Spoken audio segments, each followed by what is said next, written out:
देखो आज के टॉपिक में अपन देखने वाले हैं फॉर्मूले। तो हमने सभी सीख लिए थे पार्ट 1 पार्ट 2 सभी को देखकर आप फॉर्मूले तो करेंगे। आज हम फॉर्मूले टेबल में स्पेशल चीजें देखेंगे आपको कि कैसे इन चीजों का टोटल निकालना है। तो मैंने यहाँ पे टोटल के लिए क्या फॉर्मूला बताया था, अल्ट इज इक्वल टू, बोले तो सम का फॉर्मूला बताया था। शॉर्टकट की क्या थी, अल्ट इज इक्वल टू और क्या कर दिया था एंटर, ताकि हमारे पास क्या आ गया था सभी बच्चों का सम आ गया। साथ ही साथ मैंने एवरेज यानी बच्चों की परसेंटेज निकालने के लिए बताया था। परसेंटेज निकालने का क्या फॉर्मूला था, is equal to A B E R A जी।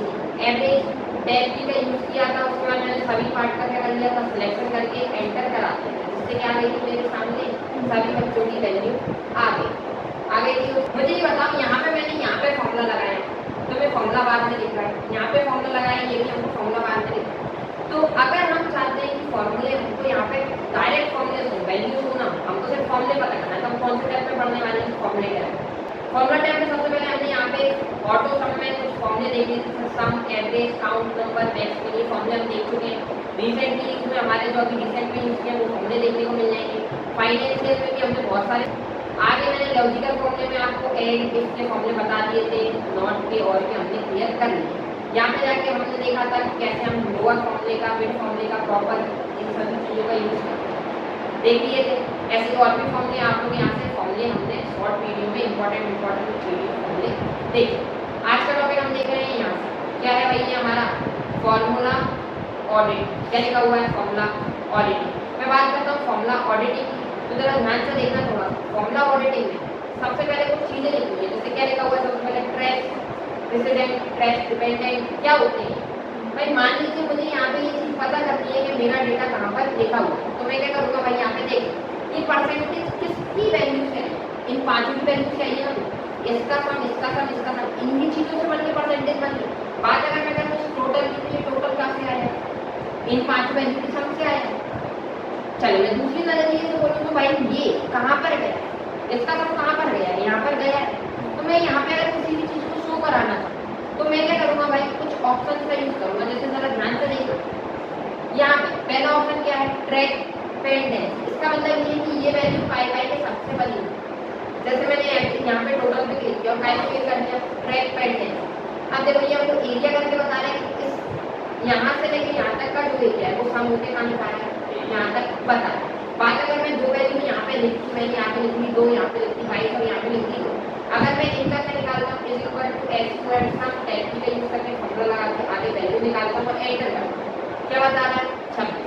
लेकिन ये 26 आया कैसे, ये जानना है तो हम क्या करेंगे, यहाँ पे क्लिक करेंगे और टाइप क्लिक कर देंगे ट्रैक पेंडेंस। अब देखो एक बॉक्स बन गया यहाँ पे, मतलब इन तीनों का सम कहाँ पे आ रहा है, यहाँ पे। लेकिन अगर मैंने यही चीज कहाँ पे की होती, यही चीज अगर मैंने इस वाले कॉलम से की तो क्या ये ऑप्शन आता, नहीं आता, क्या शो कर देता है। इसलिए मुझे क्या करना पड़ता, डिपेंडेंसी का यूज करना पड़ता। मतलब ये जो वैल्यू है ये कहाँ पे जा रही है, यहाँ पे जा रही है। ऐसे सेम कंडीशन से पूछेंगे तो ये भी कहाँ जा रही है भाई, इसका सम भी यहाँ पे जा रहा है, इसका पूछेंगे तो ये भी कहाँ पे जा रहा है, यहाँ पे। मतलब इन तीनों वैल्यू जो है इनका सम फाइव में जा रहा है, यहाँ पर जा रहा है। मतलब अब ये एरो हमको ये शो कर रहा है कि इन तीनों का सम कहाँ पे जाने वाला है, 26 में जा रहा है। क्लियर है दोस्तों, आगे बढ़ जाते हैं। रिमूव एरो की वजह से हम क्या कर देते हैं, एरो को रिमूव करा देते हैं। अब मैं अगर ये चाहता हूँ हमारे एक्सेल शीट में मैंने फॉर्मूला कहाँ लगाया है, मुझे पता नहीं हो सकता, बहुत सी कंडीशन में मुझे पता ही ना हो कि मैंने एक्सेल में फॉर्मूला कहाँ लगाया, तो मैं कहाँ पे जाऊँगा, फॉर्मूला ऑडिटिंग में एक ऑप्शन दिख रहा होगा आपको सबसे ऊपर। देखिए फॉर्मूले ऑप्शन में आपको सबसे ऊपर एक ऑप्शन दिख रहा है, यहाँ पे क्या है भाई ऑप्शन, यहाँ पे कैन शो फॉर्मूला करना। देखो यहाँ पे शो फॉर्मूला लिखा है, आपको क्या करना है, शो फॉर्मूले पे क्लिक करना है। जैसे आप शो फॉर्मूले पे क्लिक करेंगे, ये आपने ये फॉर्मूला यहाँ पे लगाया था सबका, यहीं पे लगाया था ना दोस्तों। बात अगर हम यहाँ पे करते हैं तो यहाँ भी आपने सम के फॉर्मूले लगाए थे, यहाँ देखिए पूरे फॉर्मूले को एक साथ छोड़ने लगे। यहाँ पे मैंने काय के फॉर्मूले का यूज किया, सम के फॉर्मूले का यूज किया, जबकि यहाँ पे मैंने कौन से फॉर्मूले का यूज किया, एवरेज का। ऐसे अगर मैंने यहाँ पे किसी और फॉर्मूले का यूज किया था, मान लो अगर मैंने रेट फंक्शन का यूज यहाँ पे किया होता, रेट बिटवीन का टैब का यूज करके मैंने 1 कॉमा लिख के 99 लिख के एंटर कर दिया होता, तो यहाँ देखिए क्या बताता है मुझको, वैल्यू नहीं बताता, आप क्या बताने लगा, मुझे फॉर्मूला बताने लगा। अनटिक कर देंगे, क्या हो जाएगा भाई, वापस से वैल्यू हमको यहाँ पे शो होने लगी। इतना क्लियर है। चलिए जरा एक चीज और ध्यान से देखना, बहुत सी बार होता है कि आपकी सीट में डेटा काउंट नहीं होता,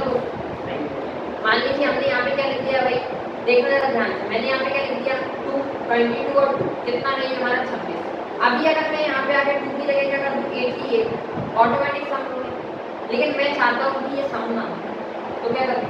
तो देखो यहाँ पे आपको कैलकुलेट ऑप्शन करके मिलेगा, साइड में दिख रहा है कैलकुलेट ऑप्शन, कैलकुलेट ऑप्शन पे जाना है और यहाँ ऑटोमेटिक से हटा के काय पे क्लिक कर देना मेन्यू, काय पे क्लिक कर दिया देखो यहाँ पे जाके मेन्यू। अब अगर हम यहाँ पे आके कोई डेटा भी लिखेंगे, जैसे मैंने क्या लिख दिया 2 + 22 + 39, पर यहाँ पे क्या वैल्यू चेंज हुई या इस पे आंसर चेंज हुआ? कब तक नहीं होगा? जब तक मैं यहाँ पे आके कैलकुलेट नाउ लिखा है, जब तक कैलकुलेट नाउ पे क्लिक नहीं कर देता। एग्जाम्पल के लिए मैंने यहाँ पे आके वापस से क्या कर दिया, वैल्यू को चेंज कर दिया, आप क्या लिख दिया 880, जबकि आपको पता है यहाँ पे क्या आना चाहिए था 60। जब तक नहीं होगा तब तक मैं क्या नहीं करूँगा, यहाँ पे कैलकुलेट नाउ पे खुद से क्लिक नहीं करूँगा। क्लियर है दोस्तों? चलिए वापस जाता हूँ, एक्सेल शीट को नहीं निकालना है तो मैं कैलकुलेट ऑप्शन पे जाके क्लिक करूँगा ऑटोमेटिक। अब जैसे ही मैं ऑटोमेटिक पे क्लिक करूँगा और यहाँ आगे कोई वैल्यू टाइप करूँगा, ऑटोमेटिक क्या होता जाएगा, सेम वैल्यू में चेंजेस होते जाएंगे। क्लियर है दोस्तों इतना? चलिए तो अभी हमने क्या देखा भाई, ट्रैक पेंडेंसी क्या होती है, डिपेंडेंसी क्या होती है भाई, रिमूव करना, ये एरो जो हम यहाँ पे लेके आएंगे इसको रिमूव एरो। क्लियर है दोस्तों? सो फॉर्मूले से हमने क्या देख लिया, फॉर्मूला देख लिया।